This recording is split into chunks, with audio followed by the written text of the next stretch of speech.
Welcome to the deep dive. Today, we're taking a really fascinating look at something many language learners grapple with: how to actually start thinking in English. Exactly.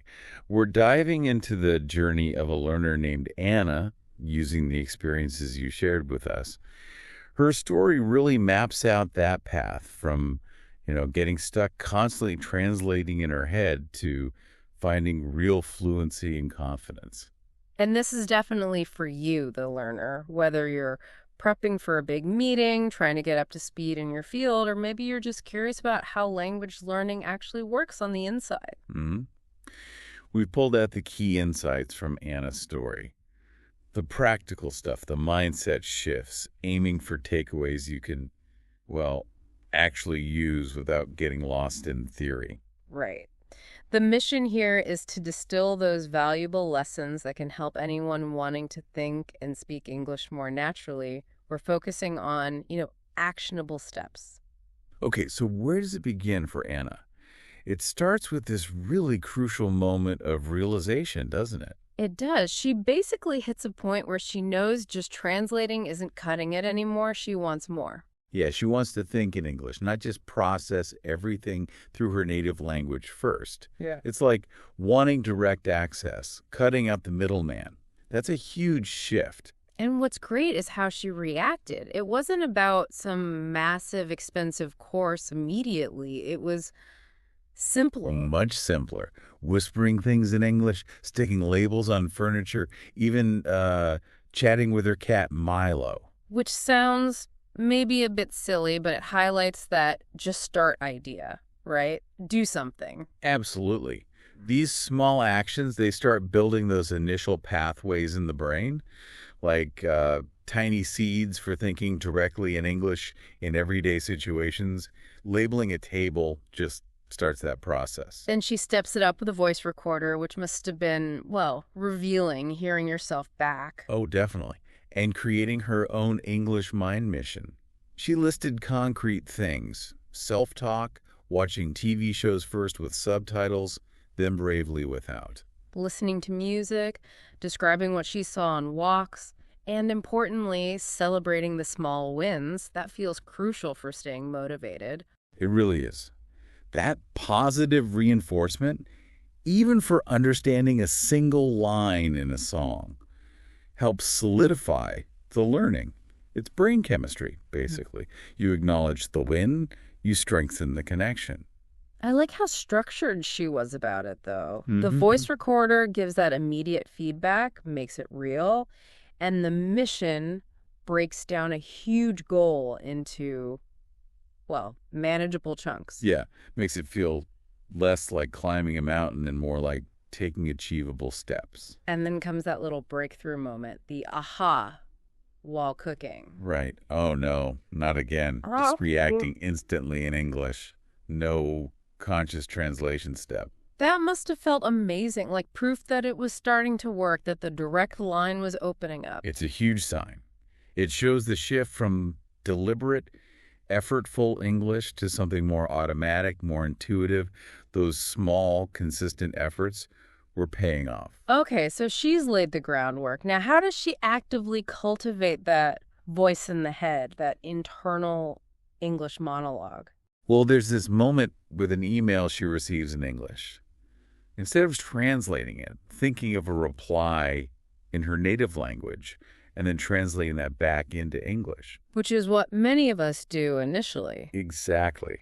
She makes a conscious decision to formulate the response in English, to think it through directly in the target language.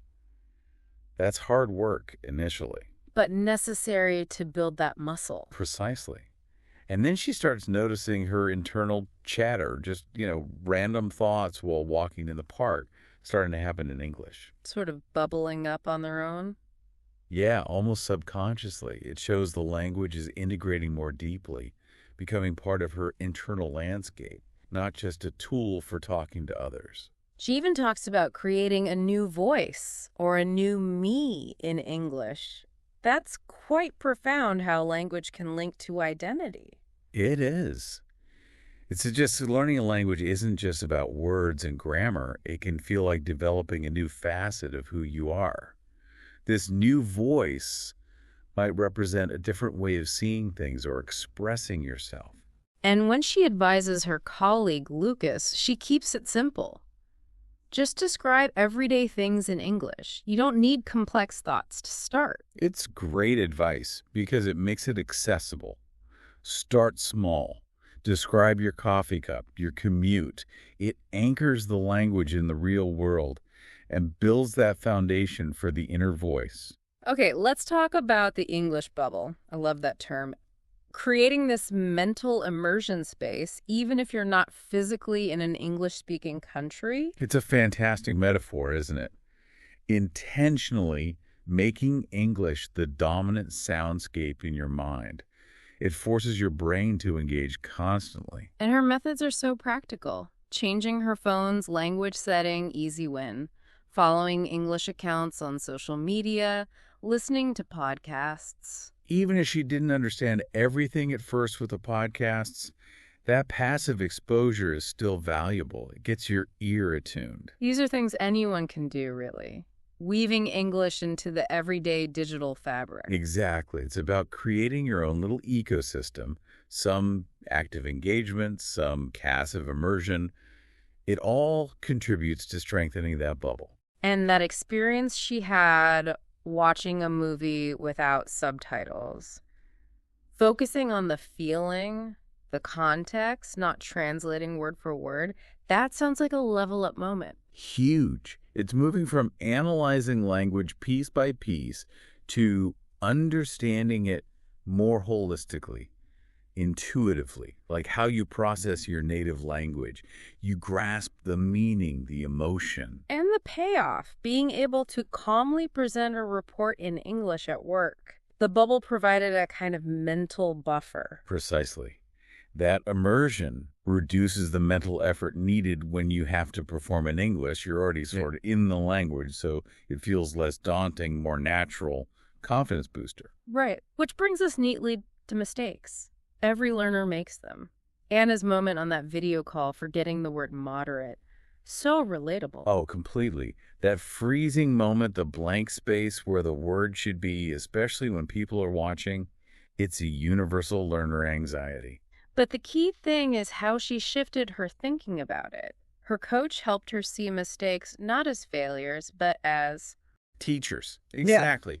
Reframing them as information. Okay, I stumbled there. What can I learn? That reduces the fear dramatically. And she didn't just think it, she acted on it. Made a list of mistakes in what she learned. Like funny versus fun, or getting prepositions wrong, or boring versus bored. That's such a smart, proactive step. It's metacognition, thinking about her own learning. Analyzing errors turns them into concrete lessons, helps avoid repeating them. She even shares some funny ones, like saying, I eat work every day, instead of maybe work eats me alive or something. Finding the humor seems important too. It makes it human. Laughing at yourself takes the sting out of it, makes the learning feel more real, less like a rigid academic exercise.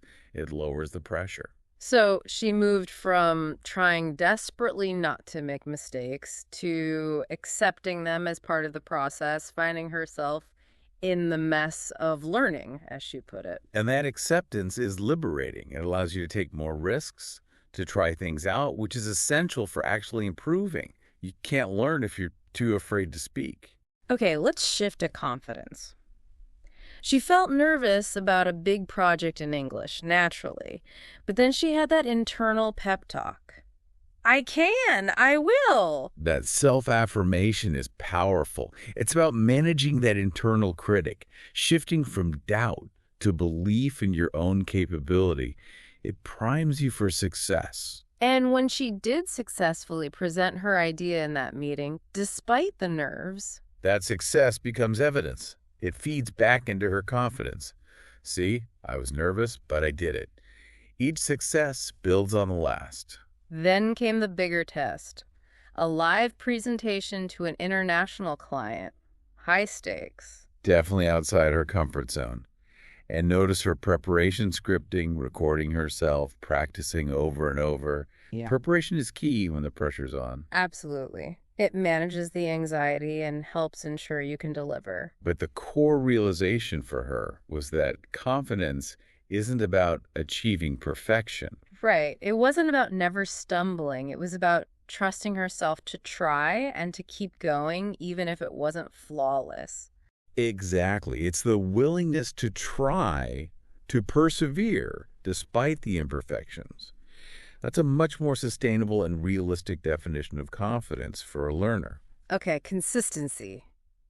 She mentions the fear of speaking gradually fading away, not overnight, but through steady, small, daily efforts. This is absolutely fundamental. Consistency trumps intensity often in language learning. Those little bits talking to herself, reading, listening daily, they accumulate, like compound interest for your brain. Yeah, the drip, drip, drip effect. Precisely, just weaves English into the daily mental routine. And her chat with Lucas reinforces this. They both saw how those small, regular efforts made a real difference over time. It validates the approach. It's not about cramming, it's about building habits, making English a small but consistent part of every day. Then she notices she can understand fast-paced English in a podcast better. That's tangible proof, isn't it? A measurable outcome of consistent practice. Definitely. Improved listening comprehension, especially for natural speech, is a clear sign the brain is adapting, processing the language more efficiently. And getting positive feedback from her boss, that external validation, must have been a huge boost. Oh, for sure. Knowing that others notice your improvement, especially in a professional setting, really reinforces that the effort is worthwhile and paying off. Keeps you motivated. But it's not always smooth sailing. Let's talk patience and self-compassion. Those moments of doubt, am I actually improving?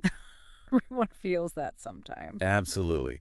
Progress isn't linear. There are plateaus, dips, moments where you feel stuck. It's completely normal, and recognizing that is the first step. She gives the example of mixing up effective and efficient in a meeting. Initially, maybe embarrassment, but then... Then a shift. She just calmly corrects herself and moves on. That shows real growth in self-acceptance. Not dwelling on the error, just acknowledging it as part of learning. It points to a conscious effort to be patient with herself, right? To accept mistakes as normal, not catastrophic. Yes, and that self-compassion is crucial.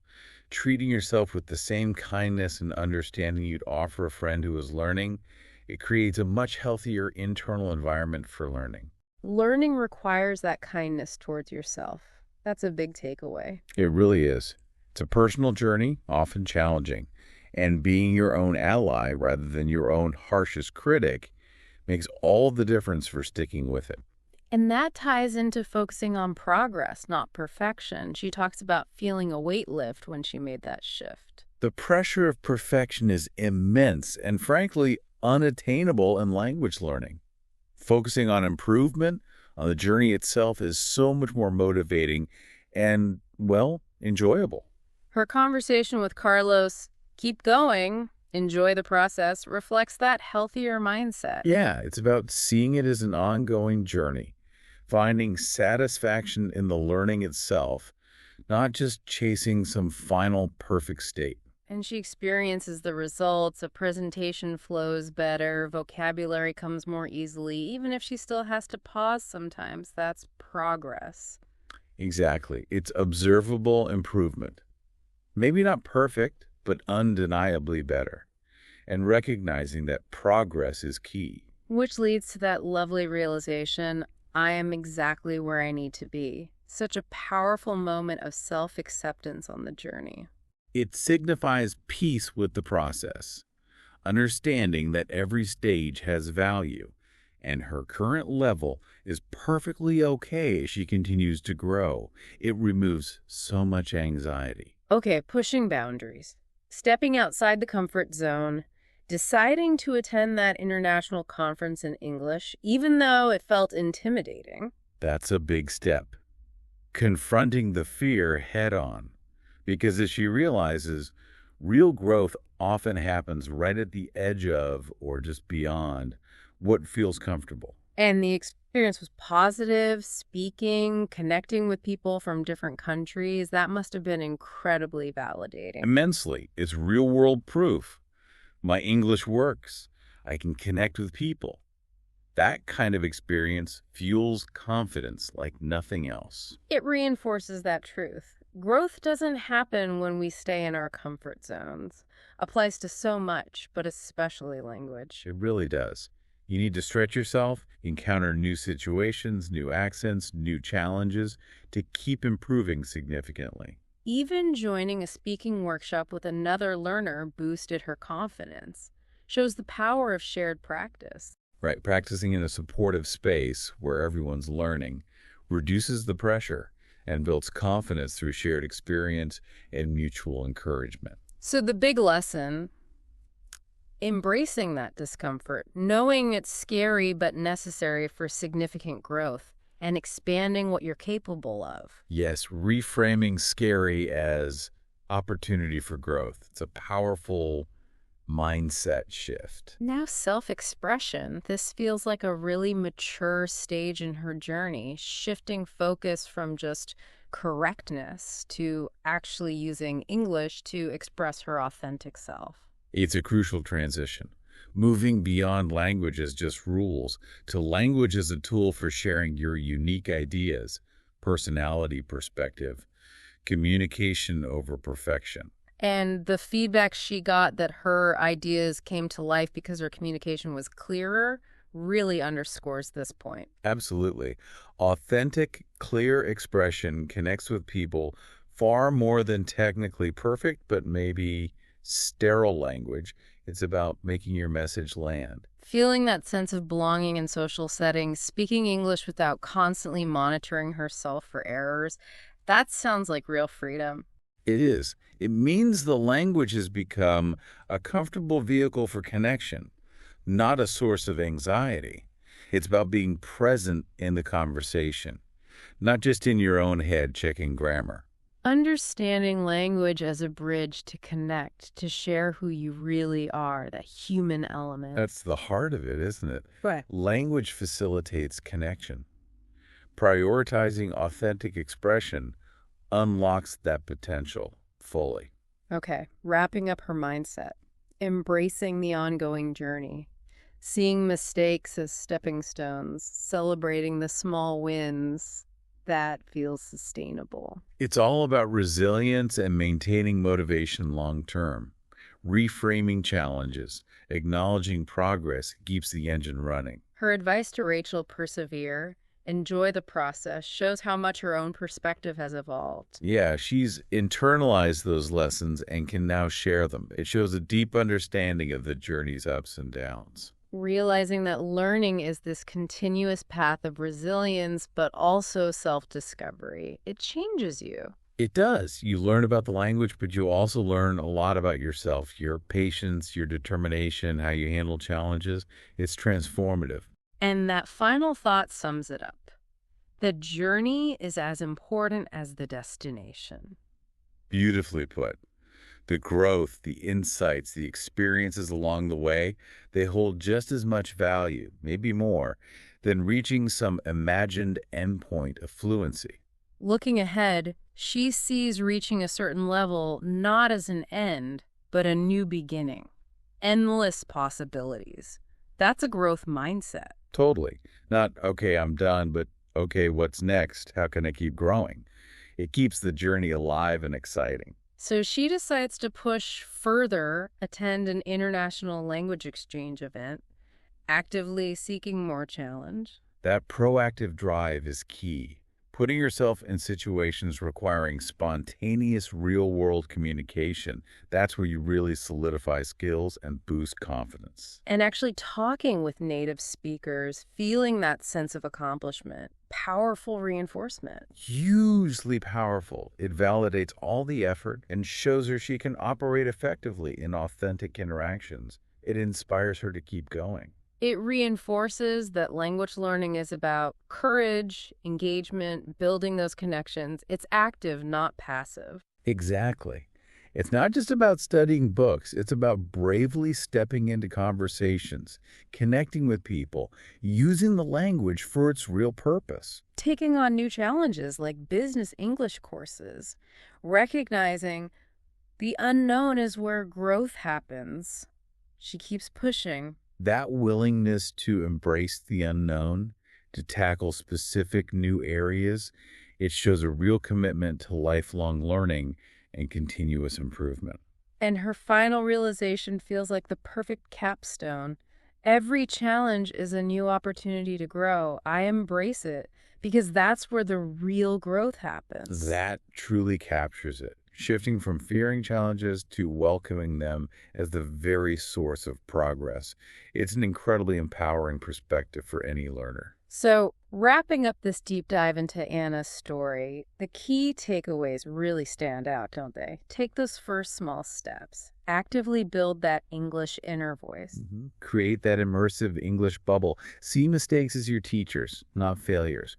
Practice consistently, even just a little each day. Be patient, be kind to yourself. Focus on progress, forget perfection. Dare to step out of that comfort zone. And prioritize expressing you authentically. View it all as a continuous, rewarding journey. Now, for you listening, think about which parts of Anna's journey really hit home for you. What challenges are you facing? Which of these strategies might you try? Maybe it's changing your phone language. Maybe it's finding the courage to speak even when you know you'll make mistakes. Maybe it's just celebrating a tiny win today. And here's the final thought to mull over. What could happen if you truly shifted your focus away from chasing perfection and instead embraced the messy, ongoing, ultimately rewarding journey of learning? How might that unlock your confidence and fluency? What's one small step, just one, you'll take today for your own English Mind mission? Thanks for joining us for this deep dive.